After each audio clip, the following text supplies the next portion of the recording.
On the opulent stage of the elite, Sophia, the almost invisible curator of an imposing gallery, existed in the shadow of priceless canvases, until an art magnate, during a lavish gala, ridiculed her passion. But it was there, amidst the condescending laughter, that his son, with eyes mirroring his own, broke the silence, a promise that the overlooked with a single voice can shake the pillars of power. The truth, once unveiled, echoes eternally. The grand hall of the Splendor Gallery, where whispers of millions of dollars lingered in the air, was bathed in the glow of modern art projections. Amidst champagne flutes and hushed giggles, the renowned collector Arthur Vance, a man with sharp features and a bored gaze, surveyed the artworks. Sophia, in her modest black dress and tightly pulled-back bun, blended with the waitstaff, almost part of the decor. Arthur, crystal glass in hand, noticed her softly humming an old tune while adjusting a sculpture. He summoned her with an imperious gesture. "Miss," his voice cut through the air, "I overheard your singing. Why not charm us with something more professional?" He gestured towards the makeshift stage and with a patronizing smirk added, "Go on, show us your worth." And it was then that Sophia's world ceased to spin. Sophia understood shadows. For as long as she could remember, she had learned to move within them, to become unseen to survive. Born in a small, rustic village, she arrived in the bustling metropolis with a single treasure, an ardent love for art and the vivid memory of her grandmother, who painted the stories of their people with earth and water. The galleries were her sanctuary, yet within their walls, she was merely the curator, the attendant, the unseen presence tidying up others' brilliance. Her deepest fear was that her shadowy past would catch up to her, particularly through Daniel, her 6-year-old son, a boy with inquisitive eyes and a smile that disarmed any pain. Daniel was the result of a brief, innocent encounter with Arthur Vance years ago when he visited the village for a superficial social project, a secret Sophia guarded with the fierceness of a lioness.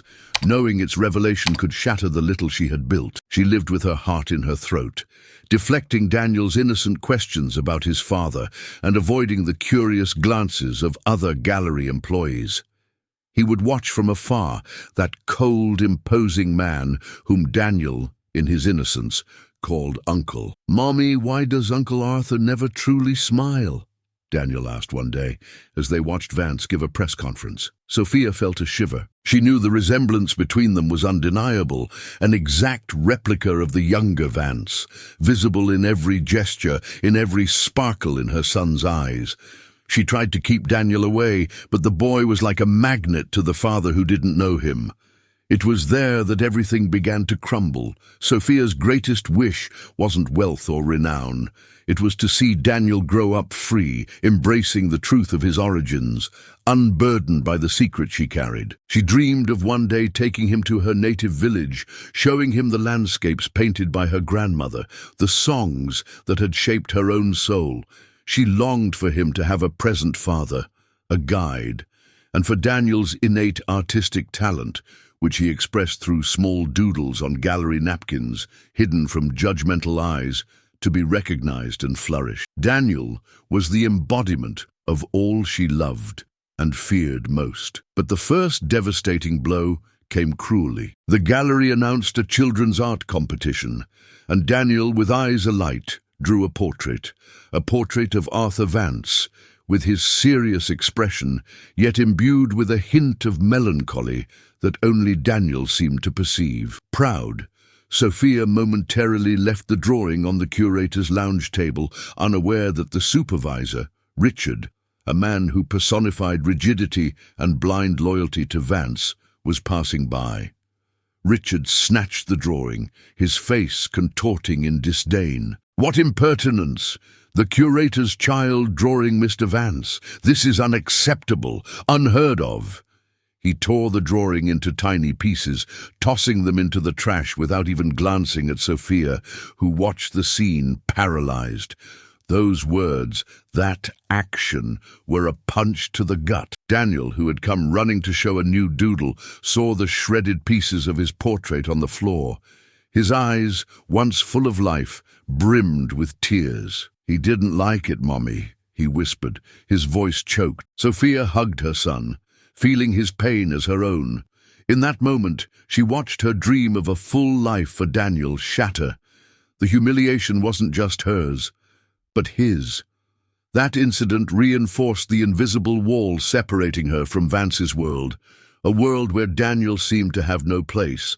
The fear that the secret would be revealed even more painfully, and the child publicly rejected, became her greatest anguish. And she still believed she could fix everything. The day after the drawing incident was a blur of silences and hushed tones. Sophia felt the heavy stares of her colleagues, the muffled whispers about Daniel and his audacity. Richard, the supervisor, became a constant shadow, scrutinizing her every move, seeking any excuse to criticize her. "These frames aren't clean. The lighting in room 3 is uneven," he'd say, always with that contemptuous tone, reminding her that the gallery was a temple and she merely a servant. The humiliation was a heavy burden, but the worst was watching Daniel's joy drain away. The boy, once vibrant and full of questions, now retreated.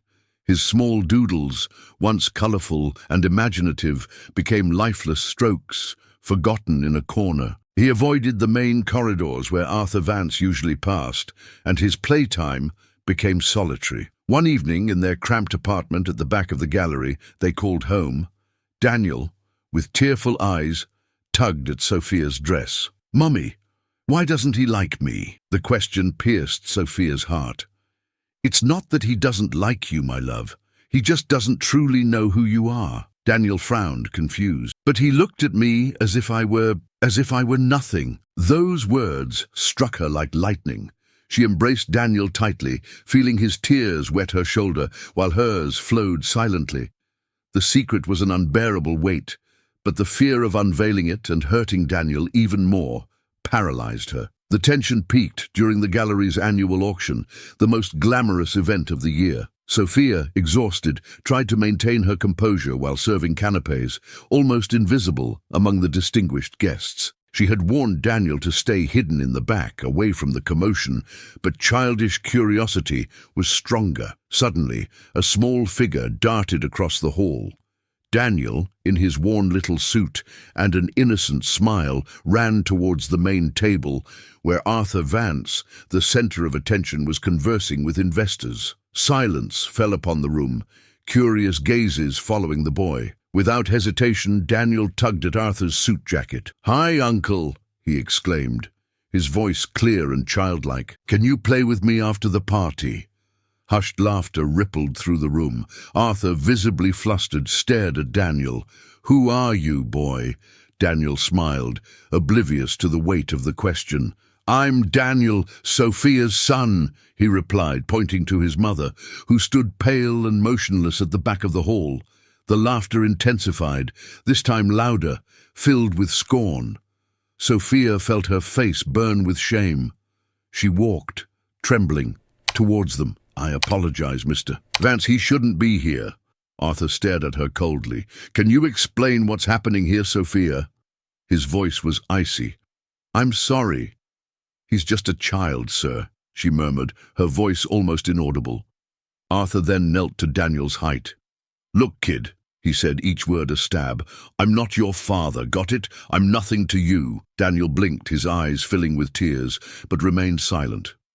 Sophia felt the weight of rejection crush her. She took Daniel's hand and withdrew from the hall, the stares and laughter following their steps like daggers. In the small room, Daniel hugged her tightly. "Mommy, why did he talk to me like that?" Sophia, her voice choked, replied, "Because he doesn't truly know who you are, my love." That secret, which she had protected so fiercely, now teetered on the brink. That night she thought no one would ever return. Did this scene also tie a knot in your throat? Leave a yes in the comments if you felt the same. Sophia's pain, Daniel's confused gaze. Have you ever had to smile when inside you were breaking?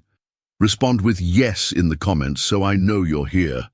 Your story matters, and together we can echo the truth that was hidden. In the darkness of the small room, with Daniel asleep in her arms, Sophia felt a subtle awakening. It wasn't a grand revelation, but a memory, a whisper from the past that propelled her forward. She recalled her grandmother's voice, who always said, "Art doesn't conceal the truth, Sophia. It reveals it." And for the first time, Sophia understood that the secret didn't protect Daniel. The secret imprisoned him. She rose and looked at Daniel's lifeless doodles in the corner. No, he didn't deserve this shadow. She could no longer bow to fear. The truth, however painful, was the only path to her son's freedom. The decision came not with a shout, but with a determined silence. In the following days, Sophia began to observe John, Arthur Vance's personal assistant. John was a discreet man, a silent observer who seemed to carry the wisdom of years in his gaze. She had noticed that he also observed Daniel, and there was something in his demeanor that wasn't judgment, but curiosity, perhaps even compassion. One day, by chance, she saw him in the gallery library, examining Arthur's old family albums. Something caught her attention. The way John looked at a photo of a young Arthur Vance and then at Daniel, as if comparing them. Sophia didn't know if it would work, but for the first time, she wanted to try. The rekindled flame within Sophia spurred her on. She began to act with calculated discretion, yet with a newfound firmness in her gaze. She decided not to confront Arthur directly. Not yet. John was the safest bridge. She started to coincidentally be in the same places as him, leaving subtle clues. One afternoon, while tidying Arthur's office, she forgot a small drawing by Daniel, a new one, full of vibrant colors, where the boy had drawn himself with his mother, and next to them a blurred male figure, but one with Arthur's unmistakable features. John found the drawing. Sophia, observing from afar, saw the shift in his expression. The assistant, who had always been so composed, held the drawing for a long time, and his eyes, previously neutral, showed a mixture of surprise and recognition. The next day, Sophia encountered John in the hallway. With a calm voice, she began, "Mr. John, forgive me, but I saw you found Daniel's drawing. He has a special affection for Mr. Vance, you know. He's always admired him since he was little." She used Daniel's words, which the child had expressed with such innocence. John listened in silence, but Sophia felt that the seed of doubt had been planted. Sophia's reconstruction wasn't just external. She began to allow herself to feel, to shed the tears she had suppressed for years. She started talking more with Daniel, truly listening to him, not just deflecting difficult questions. She showed him her grandmother's drawings, the colors of the earth and sky, and saw the sparkle return to her son's eyes. That reconnection was her fuel. She was rebuilding herself not to face the world, but to be the mother Daniel deserved. But the journey wasn't linear. With every small step forward, doubt crept back. What if John didn't believe her? What if Arthur, upon discovering, fired her and kept her away from Daniel? The image of Daniel being humiliated again at the auction still haunted her thoughts. Sophia had relapses of fear, of sleepless nights, reliving every moment of pain. What if it wasn't enough? What if she failed again? The temptation to retreat, to remain invisible, was strong. But then she would look at Daniel, who now drew with more confidence and knew she couldn't give up. The truth was a luxury she could no longer deny herself. The tension escalated when Richard, the supervisor, confronted her again. "Sophia, Mr. Vance has noticed the boy has been wandering the corridors more frequently. We don't want distractions, you understand." It was a warning, a reminder of the power hanging over her head. Sophia nodded, but her gaze was different. There was no more fear, just a cold determination. But then the phone rang. The phone's ring was an invitation to the inevitable. It was John, his voice serious. "Sophia, Mr. Vance wants to see you in his office." Now, Sophia's heart pounded, but it wasn't the paralyzing fear from before. It was the pulse of courage. She straightened her uniform, the same one as before, but now imbued with a silent dignity. and walked through the gallery corridors, feeling each step as an act of will. Upon entering Arthur's office, the scene mirrored the past. He was there, imposing, behind his mahogany desk, but his eyes, once cold and distant, held a new intensity. John stood by his side, silent, but with a look that said, "The truth is coming." "Sit down, Sophia." Arthur's voice, lower than usual, invited her. The silence stretched, filled only by the tension in the air. "How long have you worked here?" The question, the same as years ago, now carried a different weight. "Almost 5 years, sir." "And Daniel, how old is he?" Sophia's breath hitched, but she didn't lower her gaze. 5 years old, sir." Arthur leaned forward, his eyes fixed on her. "Sophia, I need you to be honest with me. Daniel, is he my son?" The words, awaited for so long, finally echoed. Sophia felt her throat tighten, but an ancestral strength, the same that propelled her grandmother to paint with her soul, took hold of her. She lifted her chin, and her voice, though choked, came out clear and firm. "Yes, Mr. Vance, Daniel is your son." The silence that followed was a deafening void. Arthur leaned back in his chair, surprise and a pang of something indefinable, perhaps pain, perhaps regret, in his gaze. He looked at John, who simply nodded, confirming the truth he had already intuited. Arthur rose and walked to the window, his back to them. The man who had mocked her passion, who had rejected her son, now stood there, confronted by a truth that shook him. I didn't know," he murmured, his voice almost inaudible. Sophia didn't wait for apologies. She took a step forward, her voice gaining strength. "Daniel never asked for anything from anyone. He just wanted to know who his father was. He just wanted to be seen." Arthur turned, and for the first time Sophia saw a fragility in him. The eyes that were once cold now held a deep sadness. He walked towards her, and the glow of the chandeliers reflected in his tear-filled eyes. I'm so sorry, Sophia. I'm so sorry I didn't see, for not knowing." It wasn't a complete apology, but it was an acknowledgement. The climax wasn't a scream, but a silent reunion. What began with public humiliation and the silence of the son who called him uncle now concluded with the choked voice of the father admitting his ignorance, and the mother who, finally, spoke the truth that changed everything. Months later, the setting was the same, the Splendor Gallery, but the atmosphere was different. The golden lights of the chandeliers still gleamed, but now there was a different warmth in the air. Sophia was no longer a shadow. She walked through the hall, but now, alongside Daniel and, surprisingly, Arthur Vance. Daniel, with his wide smile, guided Arthur through the gallery, showing him the newly inaugurated Children's Art Studio.